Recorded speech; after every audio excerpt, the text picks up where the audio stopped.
Hey, what is up? Welcome to Dharma Time here on WPSN99.com.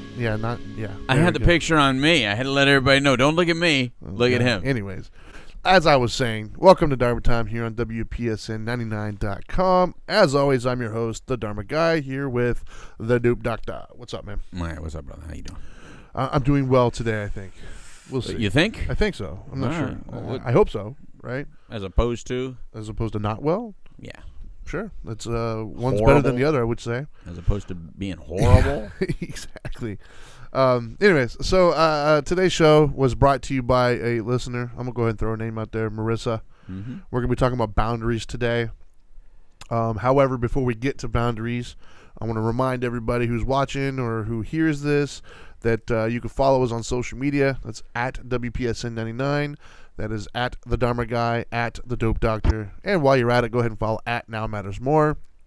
And you can watch the videos on youtube.com/Dharma Time, or you can check us out on iTunes, Google Play, I don't know, whatever. However you digest your media, go for it. We're there for you. Make sure you share it with your friends. If you are subscribed, make sure you click that little bell up in the corner that reminds you that we're putting new stuff out. Mm-hmm.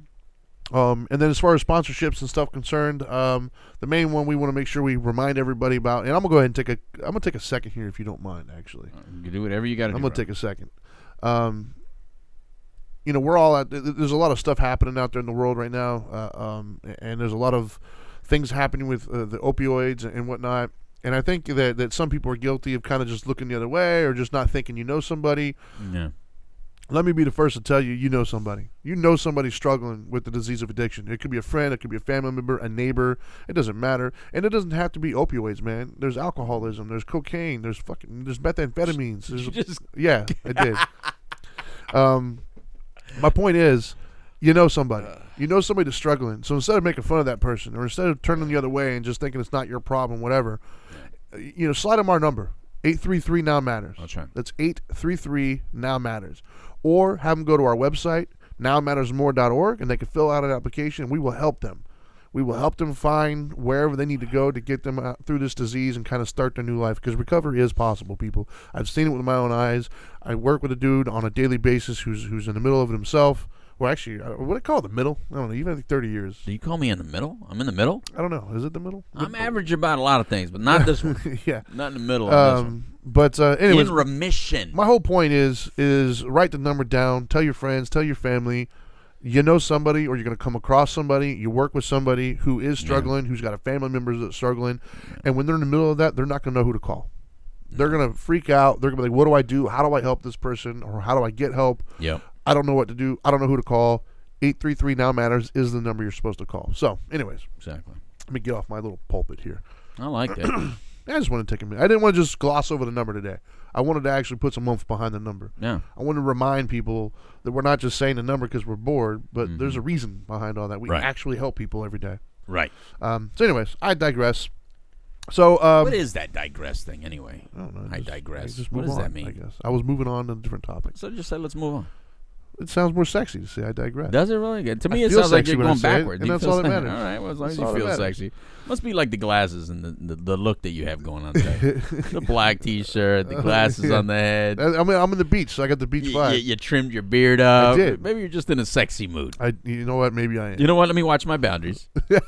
I might be overstepping. Yeah. So I think it was last week. Somebody mentioned something, and I made a show around it. Okay. And so I reiterated the idea that, hey, if y'all have a show topic, reach out. Yeah. Find us on social media, find us on email, however you want to choose to contact us, and give us a topic, and we'll run with it. Right. And so I guess one of our listeners who's been around since day one, Marissa, she had an idea, and she had a topic. There was a conversation she was having with somebody. And Marissa, if I wasn't supposed to mention this came for you. Oops, my bad. Regardless, from New York. Yeah. Marissa in New York. So she reached out to me, and she had a conversation with somebody, and it led her to think, hey, I'd like to hear more about this. I'd like to hear your thoughts. So she reached out to me, and here we are. We're running with it. So essentially what it was, and Marissa, I'm going to paraphrase this, so if I get it completely wrong, I apologize, but I'm going to paraphrase it. But basically, she was talking to somebody who I guess is in the practice of Buddhism somehow, some way, and they were talking to her, and she was asking about boundaries, and the person said essentially that you shouldn't have any boundaries. You should let people say and do kind of whatever they want, and just give them back love and compassion, realizing that's just where they're at in their lives, right? And so my response to her, off air was essentially, technically, that there's some truth to what they're saying, technically. Right. However, I myself and nobody else I know is skillful enough to be that detached from our emotions or from our space, whatever you want to call it. Because you have the right to say screw 'em at any moment. Yeah. Right. That's like the level of attainment, like of like detachment, of saying, hey, I don't care if I have like dog crap or cake for dessert. Right. I've never reached that level of detachment. I don't personally know anybody who's reached that level of detachment. Like, if you have, okay, good for you. Wow, that's awesome. Ain't no woosah here, bro. Yeah. Do I think that that's potentially the goal for a lot of us to get to that level? Right. Maybe. But if you're not there, we need to talk about realistically. And that's one of the things I personally pride myself on when it comes to this show, and even when I deal with others, is I do my best to try to explain spirituality, or in this case Buddhism more specifically, in a way that's real. Like, come on, man, don't quote some book to me that I'm never going to attain. Like, I'm not Gandhi. I'm not like a Buddhist monk. I'm not, stop. You kind of look like him a little bit. Yeah, right. My whole thing is it's nice to quote what the the enlightened view would be, but until I'm enlightened, give me something I can work with. You know what I mean? Give me something realistic that I can use. Because my goal isn't to try to tell people how much I know about Buddhism. My goal is to get them to help get them to practice it. And if I don't give them some actual steps that's going to be useful to them right now, I'm going to lose them. If it's not useful, it's just another doctrine. Yeah. I'm not going to try to tell you something that an enlightened person would do if you're not enlightened at the moment. Right. I'm going to try to give you some advice or give you some tips and some tricks that's going to help you get to the point to where maybe you have some more inner peace and you can find your own enlightenment when or wherever that might be, right? So, from this point forward, everything we talk about really isn't her personal story, so I don't want anybody connecting those dots. But what I'm going to assume is, like, when it comes to boundaries, hey, don't let them talk to you that way. Right. Don't let them treat you that way. And there's something to be said for that. Right? Like, do I think that, like, where I'm at now in my life, if I was doing a group with somebody, or if I was in a situation where I was running a group, and let's say there was a gentleman in there that got really angry and upset and was, like, getting kind of volatile. There was a point in my life where I had boundaries of, hey, you're not going to talk to me that way. Like, I'm a grown man. I'm bigger than you. Right. Like, you're not about to just talk to me in the old kind of way. We're going to have it out. Yeah. And that was essentially my boundary at that point, because I was not strong enough or skillful enough at that point in my life to be able to understand that was coming from a place of hurt and pain. Right. And so to keep my sanity, to keep their safety, I would have a boundary of don't talk to me that way. Right. But where I'm at now, if I'm running a group and somebody does that, I don't immediately jump into the whole, you're going to respect me. I don't jump into that. Instead, I jump into, wow, how much hurt and pain are you going through right now that you feel that's how you need to express yourself? Like, let's get into that. Well, the fact that you are the size that you are, and that's not one of your insecurities, kind of makes that a little easier. If your insecurity is based on people trampling over you and running over you or hurting you, it might be a little different. Because I was on a conversation with someone last night who's a childhood friend. I've known him. You had those? I had friends, and he's one of the good ones. We've done a lot of dirt together back in the day, and he's out there doing his thing, and he continues to get in fights to this day. So here we are, 50. Wow. Yeah. Okay. I mean, probably not as many. That shocked me on that one. I know. He's not getting as many fights as we used to, but we had this conversation last night because, his team was playing last night. Oh, okay. And so we were talking, and he was like, man, did I tell you that I got in another fight? And I was like, what happened? And he's telling me the story. And like you said, but he's not bigger. He's stronger. Right. I mean, he's a strong guy. He's a bull.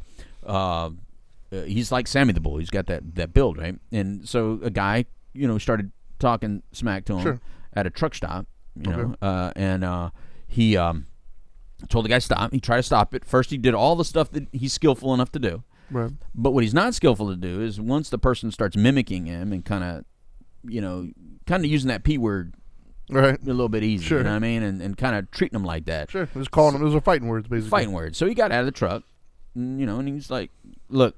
At first he gets out with a weapon and says, look, you need to just settle down. Right. And he goes, you have the guts to use that? He used another word. You got the balls to use that? And he goes, yeah, I do, but I don't have the balls to go to jail, so you know what? Let me get back in my truck. So he got back in his truck. Smart move. Then the skills got lost again because the guy kept going. And now there's a crowd, and the guy's playing to the crowd. Sure. So again, where you have the build, and, right. and that's not one of your insecurities. Apparently, it's still one of my boys' insecurities because he's short, right? But he's strong like a bull. Right. But being a shorter guy, this guy that he fought this day was like 6'2", 6'4", right. Big 250, 260 guy. Right. So he says, you know what? I may get my butt kicked, but you're going to feel me. That's exactly what he said. He goes, you're going to feel me today. So he goes up to the guy's face and he goes, look, man, you keep going like this, and you may win, but you are going to feel me today. You're gonna know you don't do it again. So the guy pushed him in the face. Oh, wow. All right. Kind of smushed him. Yeah. Mushed him. We're fighting now. So like at that point, you touched me. Like, okay. So he knocked him out. One punch knocked the guy down. He says the guy was still talking smack while he was face down on the ground, which is a weird thing. Wow. He goes, he thought it was over, but the guy realizes he's on the ground, gets back up, says it again, my friend, and he admits, look, I wasn't skillful enough that day. I wish I was. The right thing was to do is just not get out of my truck. But then when he got back up and started talking again, I warned him one more time. I'm going to put you back down on the ground. Stop. Right. The guy came at him again. Knocked him down again, lights out. So my point is that even at 50 years old, right, you could still make the wrong move. But at least he knows. Yeah. So we need to speak to him as well when you're talking today, because I don't want my boy getting, and I'm not saying his name, but my boys from back in the day know exactly who this is. Right. If you heard the story, you already know who it is. Right. But I would hate to see him he's 50 years old, man. Yeah, I mean, for me, but that's I guess where the idea of boundaries, to me, they go both ways, right? When I think boundaries now, I think not only. Whoa. Wow, there we go. Apparently, you're popular. Apparently, I wasn't talking about you, bro. I'm glad it was you this time and not me. It's almost always my phone that goes on. You have the laughter. Yeah. Anyways, but because in other words, before you go on, so you can speak to it, sometimes your boundaries are tapped into by your insecurity, is what I'm saying. Yeah. So it kind of shows you what you really need to work on. Yeah, because there's always going to be jerk-offs out there, but the point is that if they tap into those fighting words based on your insecurities, that's how you know what to work on. Yeah, well, I mean, that's where that self-realization comes from, like self-observation. But but sometimes bullies need to get, smacked down. Yeah, well, I mean, in all honesty, if I'm in a situation where a guy's talking smack, whatever, I can ignore that. I don't care. But the second you place your hands on me, like, okay, now we're talking. That's just a different level. Yeah. Now we're talking about I'm going to defend myself because I don't know what your intentions are. I don't know if you have a weapon on you. I don't know if you have friends. Like, okay, I'm going to try to end this as quickly as I can and get back home to my family. Right. But just the talking part, I'm at a point now in my life where that no longer crosses my boundaries. Would you drive away? Would you stay in the truck? Yeah, I wouldn't even. Whatever. I would have just laughed it off. Right. Having said that, I mean, I'm unskillful like everybody else, so I have moments still. Right. Even to this day, I'll have moments where it's like I can feel myself, but that's the difference, right? And that's where the spirituality comes into play.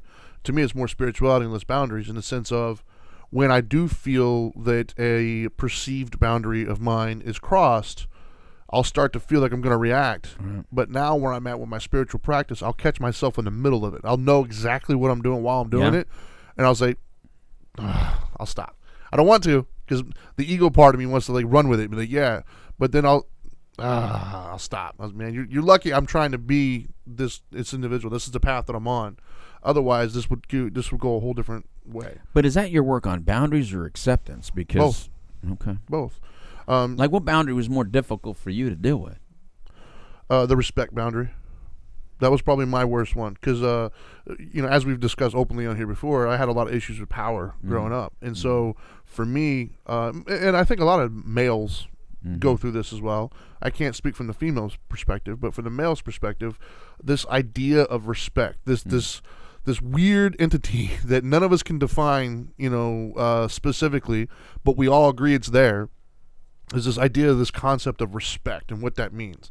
Right. And we have this idea that my idea of respect is the same as your idea of respect. Yeah. And it's obviously not. I mean, wisdom tells us that everybody's got their own version of it. Yeah. But in the heat of the moment, we don't think that. In the heat of the moment, that's our boundaries of well, this is what's respect to me. If you cross that, we're going to have a problem, Yeah. Because I guess that fear of what if. Like, what if I don't? What if I don't correct you? What happens, And to me, that's where the wisdom and spirituality comes in of nothing.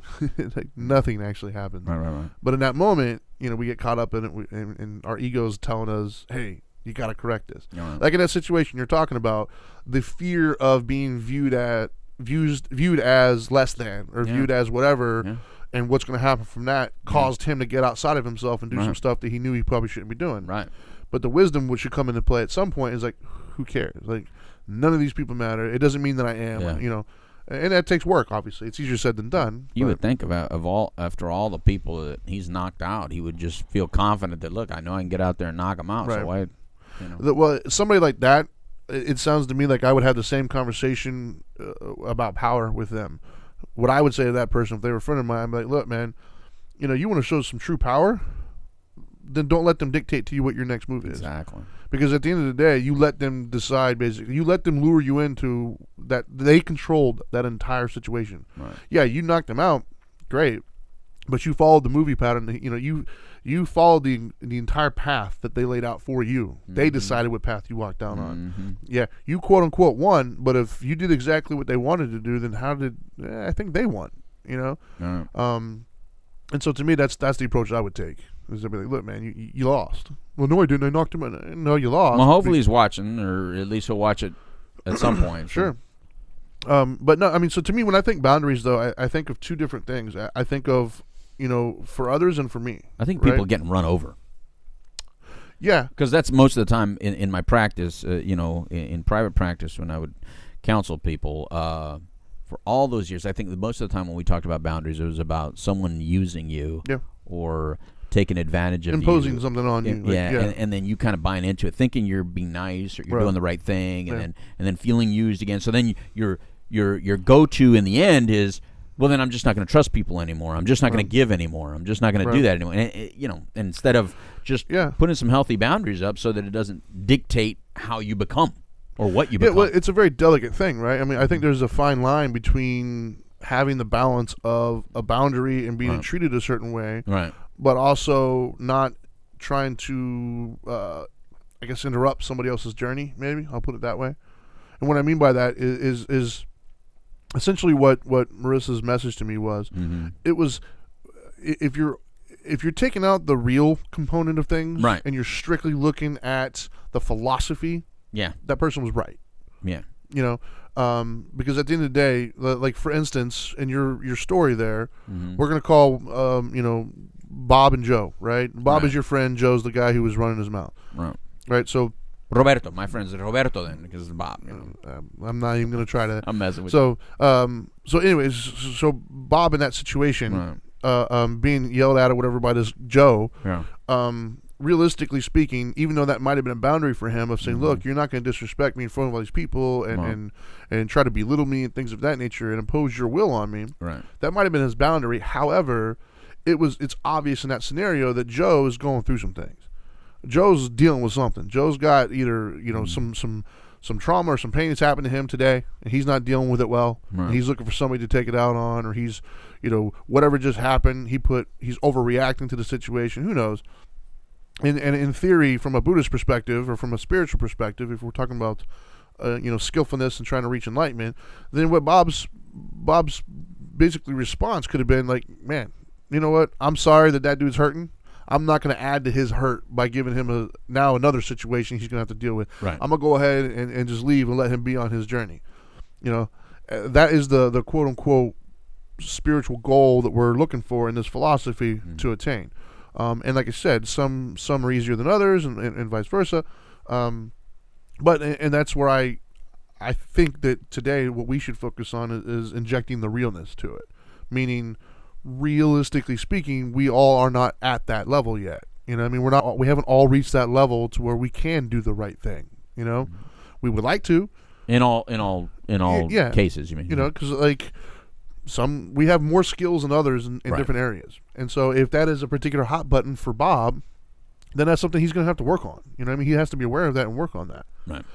But realistically speaking, you know, boundaries have to be in place because, as you pointed out, if not, people are going to infringe upon your rights, man. Right. They're going to, and it will impact your happiness. It will impact, you know, how you see the world. It'll impact your relationships with everybody. Like, that's what they're there for. Like, Right. healthy. That's why they're called in like counseling. They're called healthy boundaries. Right. They're not even called boundaries. They're called healthy boundaries. Yeah. Meaning, hey, the way you talk to me is not healthy for me. It's not good for me. I'm going to need you to stop doing that. And if you can't do that, then maybe we shouldn't hang out anymore. Mm-hmm. Like, that to me is not trying to impose your will on somebody else. It's more or less saying, look, I need this situation for me to be healthy. If you can't do that, that's fine. You can do whatever you want, but I'm just going to no longer be a part of it. Right. That to me is a healthy boundary from somebody. Maybe we should talk a little bit about how easier it feels then. You know, unfortunately, it feels easier to keep letting the person use you or abuse you or talk to you a certain way rather than the effort that it's going to take to really change. Because that's a new one for me personally. I was all about conflict, so it was always easier for me. It part of my I guess my my issue, if you will. Like I enjoyed conflict, so it was never easier. It was always it's harder for me now. I don't see you as a boundaries person, though. I really don't. I don't see you as a person that struggled with boundaries. I'm not a person that struggled with boundaries. Right. I impose my boundaries. I think because I'm a person of conflict and aggression, Yeah. I bothered other people's boundaries. I think I still do. Right, but I'm not a person that I need to work on my boundary issues. If anything, my boundary issues have to do with I've learned how to trust. Right. And I've taken that too far at first. Before I learned how to trust healthy, Right. because I didn't trust so much young, Right. I trusted too much when I got better, and then so now it's pulled back to a healthy level of trust. So if anything, but I'm talking about those people that really do suffer with boundary issues. There you go. It's me this time. There's yours. It was you the first time. Yeah. That was me. It wouldn't be a Dharma time without my phone ringing. So now I forgot what the question. Let's take it to a point. What was I saying about for them? In other words, so if someone is struggling with boundaries, how come it feels easier for them to let people keep running over them? I think we should talk. I think we should talk on that. Is what I'm saying.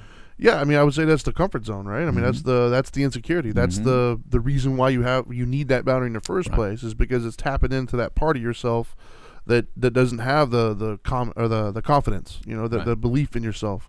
And why is it that something so uncomfortable is actually a comfort zone? Because you're used to it, man. I mean, it's what is that? The analogy of the frog in the pot. If you turn on a hot instantly, the frog is going to jump out. But if you slowly do it, because we're as human beings, man, we're adaptive creatures, dude. We've adapted. You just killed a frog. Yeah, we've adapted as a species, for centuries. That's what we do. Evolution is a slow process. Yeah, I mean, the perfect example would be in the fitness world, right? Like, I don't know. I've never met anybody in my entire life or even heard a story of somebody who went to bed at a healthy body weight, doing great and loving life, and waking up the next day morbidly obese and can't even tie their own shoes. Never met anybody in my life to happen. It's a gradual process, and as that process begins, little things happen, and you just adapt to. Like we talked about last week with the aging, right? Like, you didn't just wake up one day and worry about slipping in the shower. It was a gradual process that you just kind of adapted to, and then now you look back and you have all these little routines now in your life that had you said something about them like 15 years ago, you'd be like, oh, there's no way I would never do that. But now you're like, this is how I got here, And so as humans, that's kind of what we do is we adapt. We want to feel comfortable. Like that's just what we want. And so if we can't change the situation, typically we kind of adapt to it. We just kind of figure out ways of making it through the day and allowing it to happen. So while it might not feel good at the end of the day to have this person tramps all over you, you learn how to get, you don't have enough confidence yet for whatever reason. I don't know why. Each person has their little list to assert your boundaries. And that's what, in theory, counseling and things of that nature would be for, or spirituality in this case. And so it just feels good to just kind of like, all right, I'm just going to look the other way. I don't want to have that conflict. But what I would argue, though, is you're lying to yourself. Right. Because it doesn't feel better. You convince yourself that it feels better because it's just a path of least resistance. However, the guilt, the shame, and the anger, and the frustration and resentment that you feel for the next however many days because you let this person say and do whatever they wanted is what we're talking about. Right. That's why you need the boundaries, because all that stuff sucks. That's not comfortable. And so for me, that's why even in a spiritual practice, until you reach that level of enlightenment to where you can look at a situation for what it is and truly understand that that's that person's journey and they're going through some things, until you've reached that level, and that's, man, I've never met anybody that's gotten to that level yet. Not sure I want to get there. But until you do that, it's good to have boundaries so you don't deal with the shame, the resentment, the frustration, the anger that comes with feeling like somebody's just infringed upon you. I mean, that's what they're there for. Right. I just want to keep the boundaries of walking away and not trying to fix anybody that doesn't want fixing. And I'm not talking in my addiction treatment world, because obviously I live in a business where, but even then, it's a healthy boundary. Like I may want more for you than you want for yourself. And so the boundary there is just me knowing that, you're not where I want you to be or where I think you should be, and I can't get you there. All I can do is keep offering the opportunity for you and reaching out to you. That's the boundary I kind of keep now. That was, what I mean? That was hard for me, actually, in the beginning, a little bit. Like, what I would say, like, immediately, right? Because I, too, am a fixer. I've been a fixer my whole life. Right. So anybody I come across, my immediate instinct is to fix and to help. Right. But to be honest with you, it was my spiritual practice that helped me do that, right? There's a story with the Buddha, and once again, this isn't meant to be taken literally, but whatever. The story goes that once the Buddha found enlightenment and reached it, he was basically saying, hey, this is way too hard. Nobody's going to be able to do this. This is really difficult to do. And they basically said, look down at the lotus flower. And for those of you who don't know, the lotus flower grows in mud. Some of them make it, some of them don't. The ones that make it are the ones that are able to get the sunshine. He's like, look, that's who you're talking to. You're not talking to all of them. You're talking to the ones that make it through the mud, essentially. And so for me, that's what helped me create that boundary when I first started. Because when I first started kind of interacting with people in group settings, I wanted, like, I'm going to save the world. We're going to do this. Right. And then I started seeing, like, relapses, and I started seeing people not I was like, okay, wait a minute. Like, and it was, at first, it was hard. I was like, why can't you? It was just frustrating, and it was emotionally exhausting. Right. Until I finally was like, look, I'm not here to talk to everybody. I'm here to talk to those who are willing to listen to me, who want to hear what I have to say. That's right. And all I can do is give you the tools. What you do with it after that, I have no control over. My only hope is that I'm able to say or do something that's a catalyst to get you to that point to where you're teachable and you can do something with it. And once I made that shift, it was a lot easier for me. And I know for some people who don't know me would think that I was aloof or I didn't care. No, I cared, probably more than most. Right. But I've learned how to create that boundary because it wasn't good for my well-being. And that's why I think boundaries are in place, because I wasn't at that level of attainment yet to where I was able to just let it roll off my back. I just wasn't there. So I had to find a boundary that I could kind of put in place that would help me cope with that in a healthy way. Being that you're talking about that, can you kind of express the difference between a healthy boundary in that scenario and the giving up on somebody? Like the difference between? That's a good question. Yeah, I would say the giving up would be if I truly just no longer cared. Like if I was coming from a place of not caring, to where I would no longer even offer up ideas or opinions or thoughts or take it seriously, because what's the point? You're not going to listen anyways. And so that would be the not caring part. Whereas to me, I cared, but I focus more on what I can do. Right. Like I can continue to offer you, like I'm going to do me. I'm going to continue to offer you tools. I'm going to continue to offer you guidance. I'm going to still be there for you. But at the end of the day, I'm not invested in the outcome as much as I am what I'm able to do. The outcome I don't have a control over. The outcome is all on you. And for some people that I can hear already, people I know thinking that it's like a heartless view, but it's not. It's reality. The reality is I can't do it for you, period. No matter how much I would love for so many people I've met in my life to be able to just open their head and just fill it in there, or to take control of their body and go do it for them, right? You can't. And that, to be honest with you, is technically the definition of equanimity in Buddhism. Boy, here we go again. Well, in Buddhism, it's called equanimity. It's essentially just let people be on their journey. Love them where they're at, right? And that sounds like such a simple thing, and it is simple. It's just not easy to do, right? Like it's allowing somebody just to be where they're at on their path. And to me, that is the difference between giving up and having a healthy boundary. My healthy boundary with people is I'm going to let you be where you're at. No matter how frustrating it might be for me, it's your journey. It's not mine. And so I'm going to be there for you, but the outcome is not going to dictate my behavior. Does that make sense? Mm-hmm. I don't know if that answered your question or not, but it was a good question, by the way. Thank you. So getting back to like Marissa's specific point of why she brought it up. Okay. Like what was going on? Yeah, I saw she wrote something here. Yeah, what was going on with her that she brought this up again? Well, I'm reading this for the first time, so I'm assuming somebody had told her. Okay. You're saying somebody had told her. She was in a conversation, and she put a comment here. Let me read the comment, and Okay, I think that right. might answer some of it. Okay. She said, that's what I used as an example to my friend. I said, with my brother, I wasn't going to just roll over and let him do what he wanted, not only because of my own hurt feelings over what was happening, but because I didn't want anything to happen to him. So I think that's what was going on, I'm assuming. She was talking to somebody, and they were saying you have to have boundaries. So for those of you who don't know, and I feel like I could say this because she's mentioned on the show before, Right. her brother was dealing with some addiction issues. He's no longer with us. And for those of you who've ever been a family member or even an addict yourself, it's a lot of complicated stuff that happens in that process. And a lot of people have opinions. Right. What you should or shouldn't do, Right. and that's where the quote-unquote boundaries come into play. Like, you got to have boundaries, don't do this and don't do that. Funny how everybody's instantly an expert when that happens.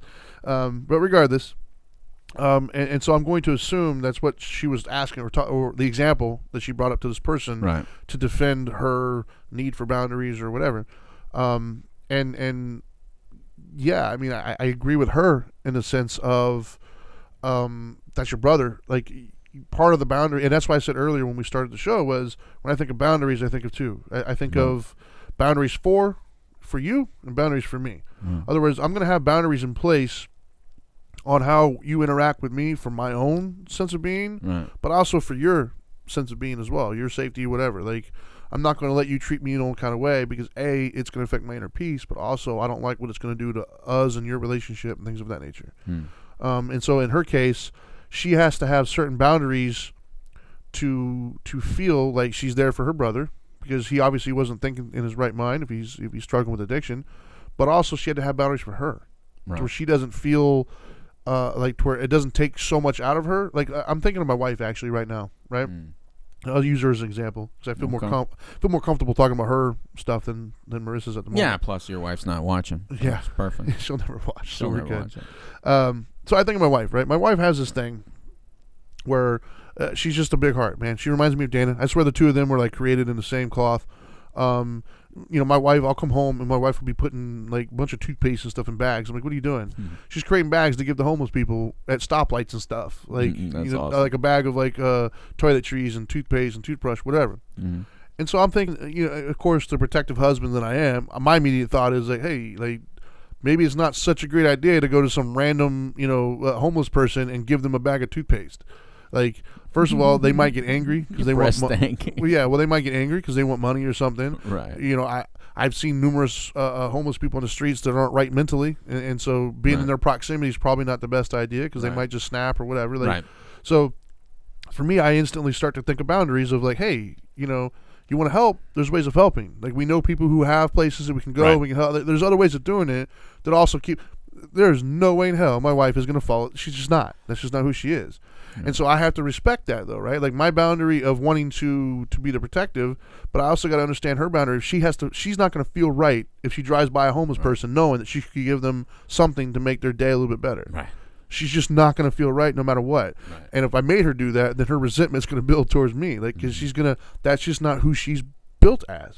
You know what I mean? And I'm not built that way. Yeah. I could drive by and be like, hey, man, it sucks for you, bro. I mean, because I give in other ways. You know what I mean? Like, there's just certain ways. You don't have to qualify it. No. You felt like you did, though. I did, because it sounds horrible. But It does. but regardless, but that's an example of what I mean by boundaries, right? Like, there's healthy Right. and unhealthy. And Right. so I had to respect the boundary. Like, so my healthy boundary is I give in other ways, Yeah. and that's how I feel that I'm giving back. But that's the way she wants But to. I have to respect her right to do that, Right. and so I have to have that boundary where I just stay in my lane and just kind of like, okay, well, if you are going to do that, then at least let me know I'm with you. That kind of stuff. You know, like judge just someone else's methodology. exactly. Right. Yeah, You everybody's know, got their way. Yeah, because I was. You just reminded me. As a matter of fact, and it's weird because it ties into the game last night. By the way, if you're watching this, was a great game. Later on, we're talking about the LSU game last night Yeah. against Clemson, and Should we ruin LSU it for took the somebody? championship. Yeah. So congrats to all our friends from Louisiana. I mean, LSU kicked it. Woo! You deserved it, man. You pulled it off. But anyway, so I was in Louisiana, right there at LSU. Oh, yeah. just like a couple weeks ago, right? And so I'm at this hotel, and I go watch the sunset. Where I remember the story. Everybody sits there and watches the sunset right there on the water, and so there was a lot of homeless, right. and it's such a dead-looking town that I'm like, it's kind of odd, right? So I go back to the hotel while I'm eating. I ordered a meal and I ordered an appetizer like I always do, but I got full, like I always do.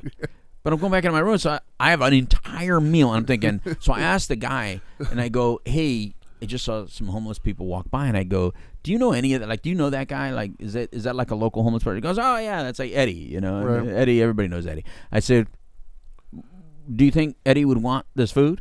He goes, "Oh yeah, Eddie would take it, man." I said, "All right, cool." So I grabbed the food. I said, "I'll be right back. Watch my stuff." And I ran out there and I chased Eddie down.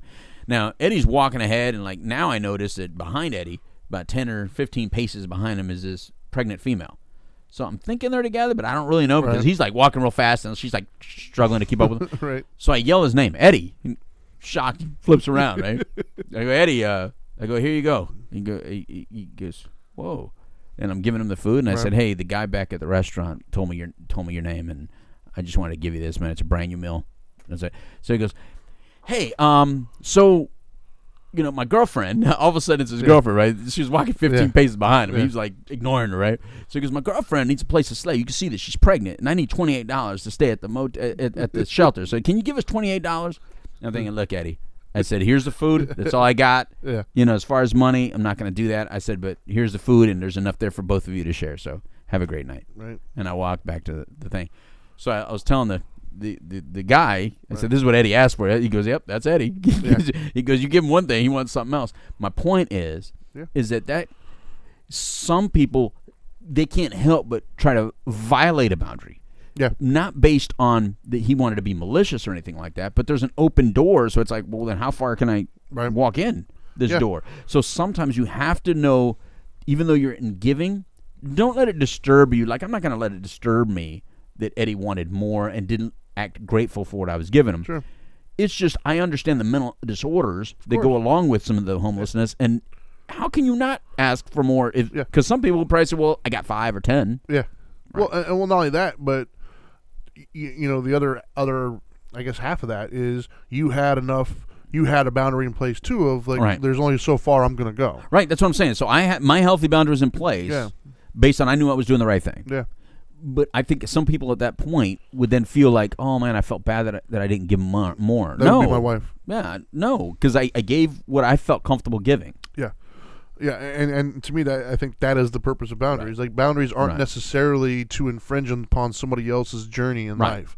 Yeah. Boundaries are meant to help protect my inner peace. Right. And I rarely give cash. I can't even think of the last time I gave cash. I don't like to give cash. I mean, even if you're playing an instrument on the street, I may not give you cash, but that's the only kind of person that may get my cash. Yeah. Is that they're performing for it. I'm paying for a service now. Well, yeah, because you're entertaining me. Yeah, you're entertaining me. So, you know, why not give you some money? Sure. But yeah, I think that... So, unless you have a rabbit on your head like that dude in that... I told you about the guy with the rabbit on his head. I'm not giving him any money because he's abusing that friggin' rabbit. So, anyways. I don't know why he had a rabbit on his head. If you've ever been to Palm Springs, you've probably seen that dude. Don't give him any money. Sure. But yeah, so I mean, for, you know...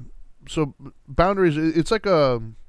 It's like a double-edged sword, right? Like, it's a very delicate line to walk between having boundaries...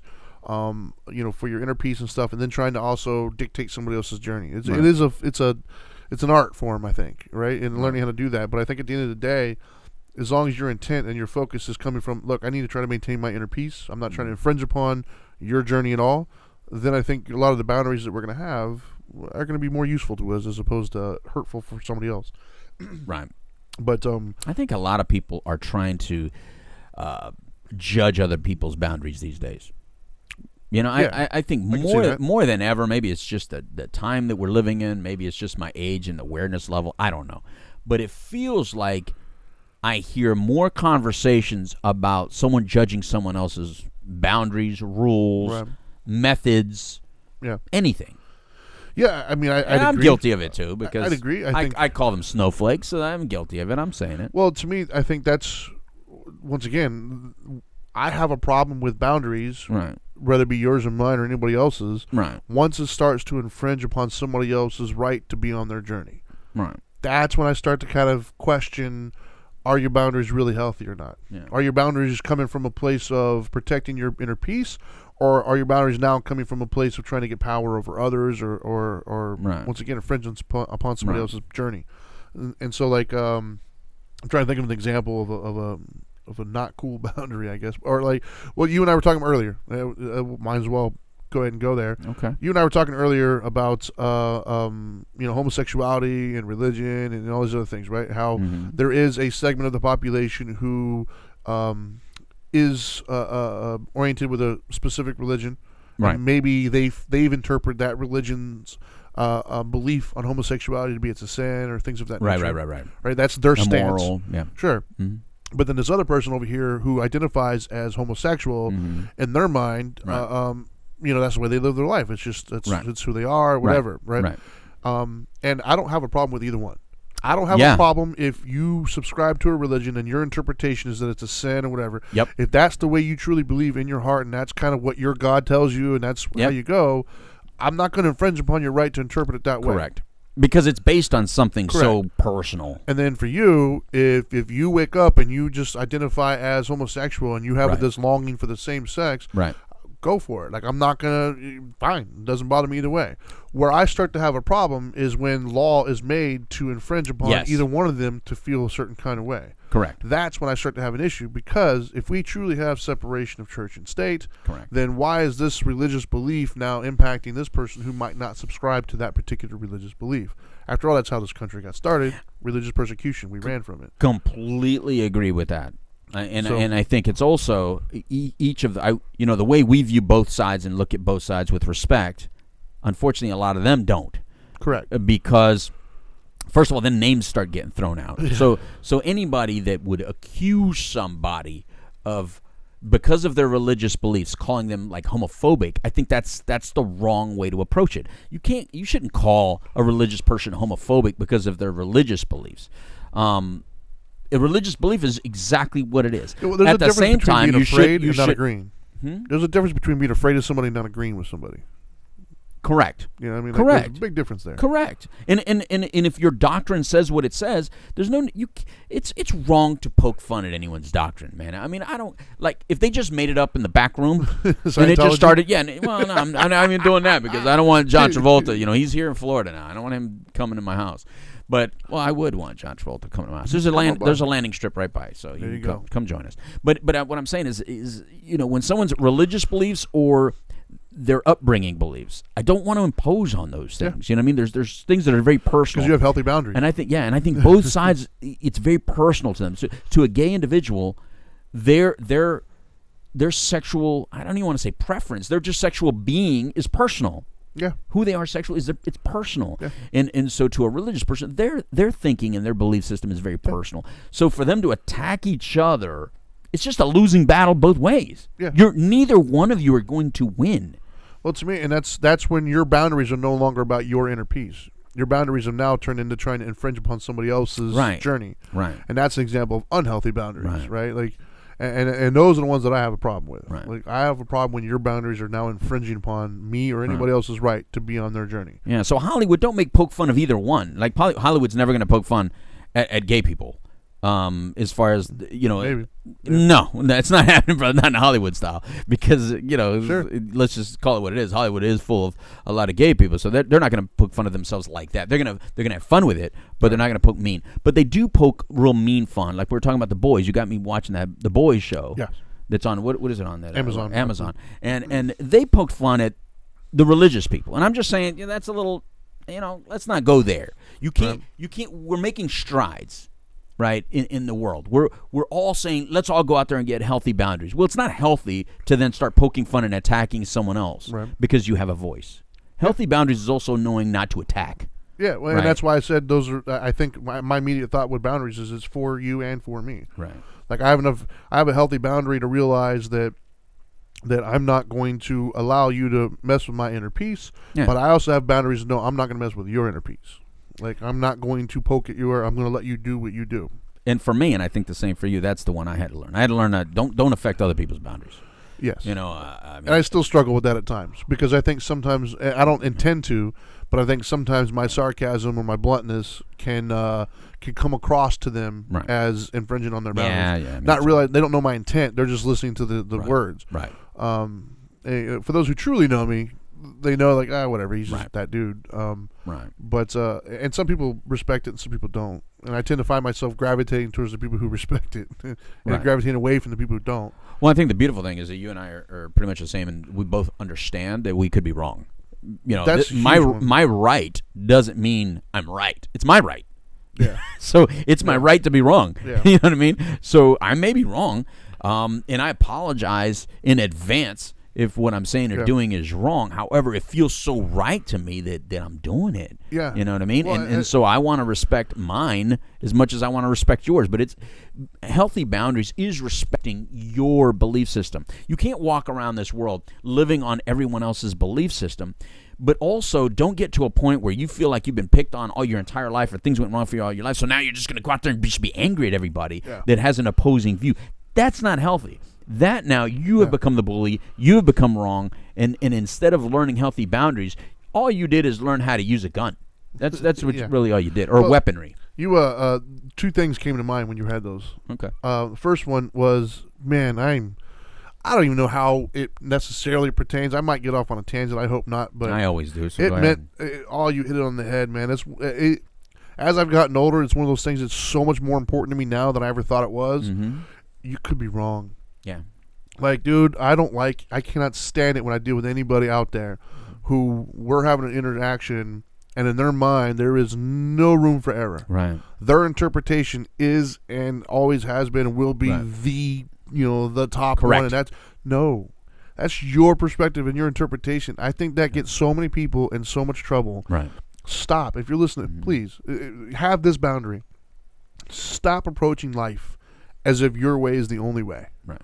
Stop approaching life as if your interpretation is the only interpretation. Mm-hmm. Stop. Because what you don't want to admit to yourself is your interpretation is only because you grew up where you grew up and you knew the people you knew and you experienced what you experienced. That's right.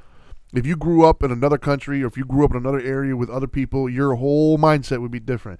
You learned to look at things this way and think of this as things. You didn't learn it because it was right. You learned it because that's what you were surrounded with and that's what you experienced. So please, I beg of you, approach life as if I could be wrong. Hedge your bet, man. Right. Like, I could be wrong. That'll make your life and everybody else is around you so much easier. Mm-hmm. And the other thing it made me think of, which was kind of a really amazing concept that I didn't quite understand when I was going in the middle of it, but I do now. When I was working at the Postal Service for years, we had this thing going back and forth between union and management, right? As employees, we could not stand management, and management couldn't stand the employees, right? Like there was just this constant back and forth, and each side felt validated, of course. And I think each side probably filled in the narrative just a little bit and probably added more than they needed to. Yeah. Well, we know you did. But regardless, it was, it was definitely a battle back and forth between management and employees when it comes to the union and grievances and things of that nature, right? But there was a shop steward that I knew. His name was Raymond. Mm-hmm. And he was a old veteran. Well, I say old. He was probably 50-something at the time. But really cool guy. Yeah. Funny, just down to earth. Kind of, you can tell he's been around the block, but he was definitely a fighter. And I remember him. He was a career postal guy, and he came to our place, and it was just kind of like in its infancy. We got grandfathered in. And so he was trying to teach all of us the ropes. None of us knew union. Like, we didn't know any of that stuff. Right. So he was trying to talk to us, and he was fighting about everything and grieving and everything. And then I remember one time people were getting upset, and he was always just cool about it. Like, no matter what was happening, his whole thing was, yeah, we'll file it. Like, but he never got like emotionally invested in it. He just, this is what we'll do. This is the process. There's just, this is the process. This is what we do, because he's military, so it's like you salute the rank, not the person, kind of a thing.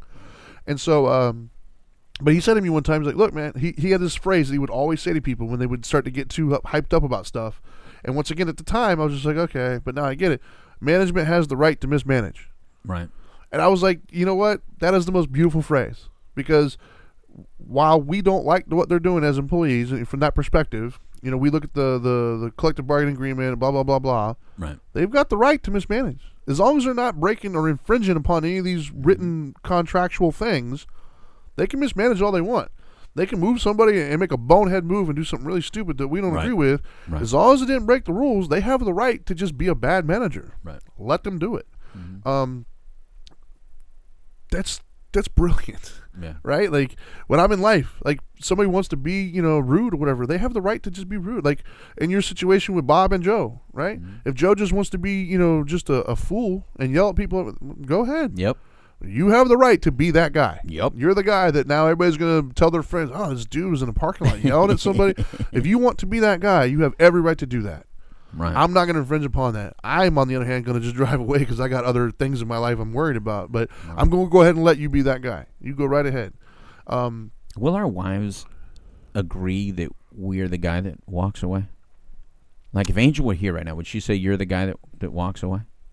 Depending on the circumstance. I know. I was just thinking about it. I was just thinking about, like, man, we're saying this, but I think my wife would probably say that. That's why I said I'm not I perfect. don't walk away, but I'm skillful enough to walk away, and I think, to be honest, I think there's instances nowadays where I'll walk away before you will in certain ones. I think, like, because I hear some of your things about traffic and oh, please, I don't really participate that much anymore, like that kind of stuff. I've seen you drive. Bullshit. Oh, I'm a fast driver. I'm calling bullshit. I've seen you drive up on people. I've seen you. Oh, that's just because I'm trying to get out of my way. But this whole, like, I think you had that one day where somebody was yelling or something, or like you tried to get involved, whatever. Which I get. I totally get it. Oh, they were cursing at each other. Yeah, something like that. A motorcycle and a car. Yeah.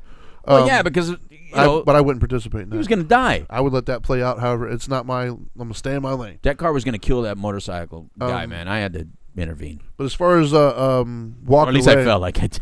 I think my wife would say I walk away in most situations. Yeah. But when it comes to her and our marriage and stuff, no, probably not. Like, definitely not, because we have conversations. I know, that's what I'm saying. We have dialogue. That's what I'm saying. It's nobody's perfect. No. Here's the beautiful thing about where we're at, Trini. All right, so we have the opportunity to, number one, turn on microphones and we share what we share. Yeah, we got a couple minutes left. Yeah, but we're also brutally honest and open about it and saying that we're a couple of idiots sometimes and sometimes we're brilliant. Of course. But we have the right to be idiots or brilliant. Yeah. Just like our wives turn us off, so can you. Yeah. Yeah. The thing. Hey, I'm just doing my best, man. And I'm failing miserably every day. But you know what? And I'll end with this and let you close up. And say, look, when you were talking about earlier was the process. Yeah. So you have to respect the life process. Yeah. I think there is a process to life, and I think a lot of us just don't respect the whole process of life. So you try to control it, and you try to adapt it to what you think life should be or what you think life should feel like. I don't know what life should be or what it should feel like. What I do know is there is a process to life. What I can factually see is there's an evolutionary process, and I have to understand that the link in this entire life chain that I'm in, this is what I have to work with. So as long as I work best within that link that I have and that link that I am, I'm doing the best for this Mother Nature world. And you are a part of Mother Nature. I am a part of Mother Nature. So I'm as natural as they come. I'm as part of this earth as the plant. And so I don't know the right thing to do all the time, but if I have guilt or shame or any kind of feelings attached to something, it's best to at least investigate it further and to see if there's a process that can get me out of that since it's so uncomfortable. Yeah, well said, man. We are all carbon-based things. Right. People forget that, right? We're just the elements. We're organic material. Right. Anyways, all right. So, thank you for listening. Another good show today, I believe. If you think somebody can get some benefit from this, feel free to share it. Tell your friends. And as always, we're going to leave you today with the 3 tips, some action plans or some actionable tips at the end of it. First and foremost, the first tip I would say is understand what boundaries are, man. Boundaries are really there to kind of protect your inner peace and your well-being. They're not meant to infringe upon somebody else's right to live their journey. So understand that if you're going to have a boundary, if you're going to think about it, if you're going to try to implement it, whatever it may be, understand it's coming from a place of, I'm trying to work on my inner peace. The second one is when it comes to boundaries, understand that you can love and respect somebody without ever letting them back into your home. Meaning there's healthy boundaries where, hey, this isn't good for me, this isn't healthy for me, and so just because I'm asking you to leave does not necessarily mean that I don't have love and care for you. I just have enough love and care for you and myself to make sure this is a healthy interaction for both of us. So always keep that in mind, that loving somebody doesn't necessarily mean letting them trample all over you or letting them infringe upon your boundaries. And then lastly, the third one is consistency. As with anything in life, consistency is key. You can't have boundaries on Monday, not on Tuesday, and be surprised when they're not there on Wednesday. You got to have boundaries on a consistent basis. If it's important to you today, it's got to be important tomorrow. And those around you need to be aware of what those boundaries are consistently. Otherwise, you can't be surprised when they infringe upon them back and forth. So I think that's all I got for today. Now that you know better, do better. Peace.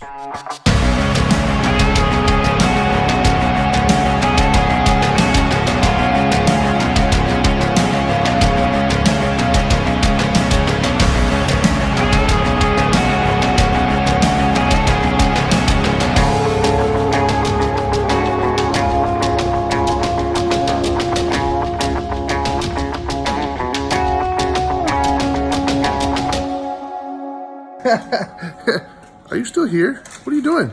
I told you, go do better.